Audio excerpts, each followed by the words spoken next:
Thanks to Subaru for partnering with us on this SciShow miniseries. The all-new 2020 Subaru Outback helped us stay comfortable during filming.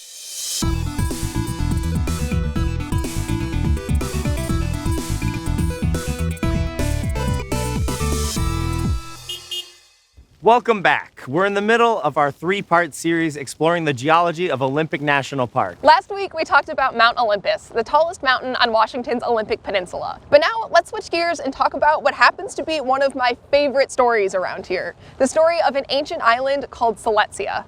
All right, let's go. All right.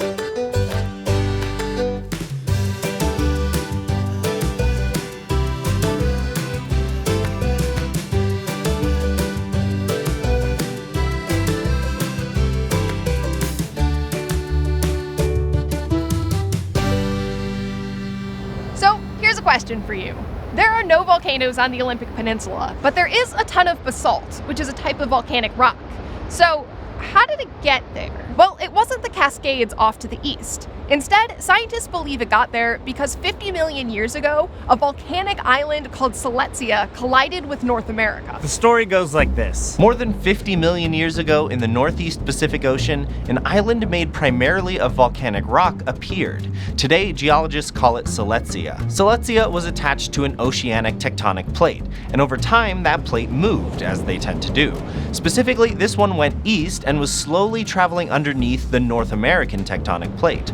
Or subducting, if you watched our Mt.Olympus episode. As the tectonic plate moved, Silesia moved along with it. And eventually, about 50 million years ago, Silesia ran up against North America. In other scenarios, that might have actually been the end of the story. Silesia might have just disappeared under the North American plate, melted, and never been heard from again, which happens. But recent studies suggest that Silesia was too hot and buoyant for it to subduct, so instead it accreted onto North America, meaning that it got stuck to the side of the tectonic plate and eventually spread throughout the landscape. That's why the Olympic Peninsula and the Pacific Northwest have so much basalt. Not because of a bunch of volcanoes, but because of an ancient, traveling volcanic island. Geologists found most of this out by studying the rocks in this area, as well as using models, like one published in 2014, that used a bunch of data from rocks in Washington and Oregon. And you can find evidence of this all over the place. The Silesia basalt stretches from Oregon to British Columbia, and it varies from 10 to 32 kilometers thick. If you know what to look for and have a good map, you can see it for yourself on certain hiking trails or rock outcroppings around here.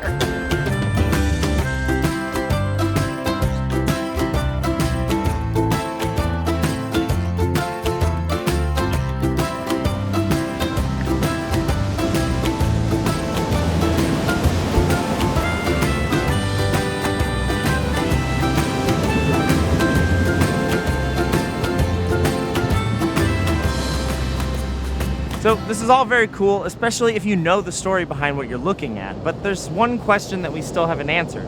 Where did Silesia come from? How did that island get there in the first place? Stefan, I am very glad you asked, because that is one of my favorite parts of this story. Okay, so tectonic plates are moving all the time, which means that 50 million years ago, the North American plate and the oceanic plate that contained Silesia weren't on the same place on the globe as they are today. They were actually much farther east. Okay. So, as the hypothesis goes, 50 million years ago, off the west coast of what's now Washington, was the Yellowstone hotspot. Wait, so Yellowstone is in Yellowstone National Park, like nowhere near Washington? Yes, 50 million years ago, the same hotspot that powers all the cool thermal features at Yellowstone National Park was most likely located under the eastern Pacific Ocean. And over time, it released a bunch of volcanic material that became the Silesia basalt. That is wild. Admittedly, this is somewhat up for debate because it's really hard to prove, and there are other hypotheses. But there's a lot of evidence for this, and honestly, it's just mind-blowing to think about. So the story of Silesia is super cool because if you didn't know the story behind it, you could just be looking at all this basalt and not think twice about it. But if you do know the story, it's seriously amazing. And there are more stories like that out here too. So before we head home, let's make one more stop.